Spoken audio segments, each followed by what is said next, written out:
Hi guys, ఈ రోజు మనం రివ్యూ చేయబోయే movie Arjun son of Vyjayanthi. Trailer చూసాక నాకు ఎక్స్పెక్టేషన్స్ అయితే ఉండింది. మూవీ కూడా అలానే ఇంప్రెస్ చేసిందా లేదా రెగ్యులర్ ఫార్మాట్ లో పడిపోయిందా చూద్దాం. స్టోరీ విషయానికి వస్తే ఈ సినిమాలో మనకి regular revenge and mother son bonding theme ఉంటుంది. ఆల్రెడీ చాలా మూవీస్ లో చూసిన కాన్సెప్ట్ ఇది. బట్ మేకర్స్ ట్రై చేశారు కొంచెం emotional depth and mass angle add చేద్దామని. బట్ అది వర్కౌట్ అవ్వలేదు. ఫస్ట్ హాఫ్ లో సెటప్ బానే ఉంటుంది, సీన్స్ కనెక్ట్ అవుతాయి, ఎస్పెషల్లీ విజయశాంతి గారి ఎంట్రీ తర్వాత.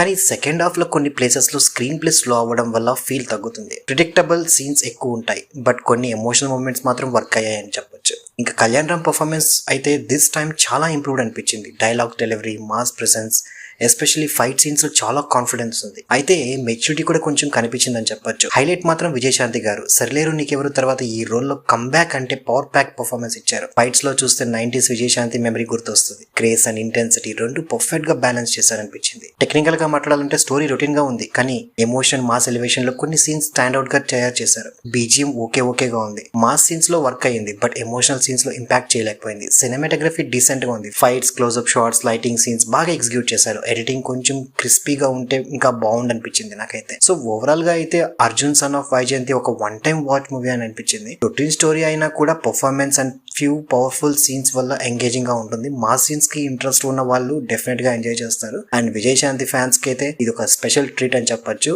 సో మూవీ చూసిన తర్వాత మీకేమనిపించిందో కమెంట్ చేయండి. సబ్స్క్రైబ్ చేయడం మాత్రం మర్చిపోకండి.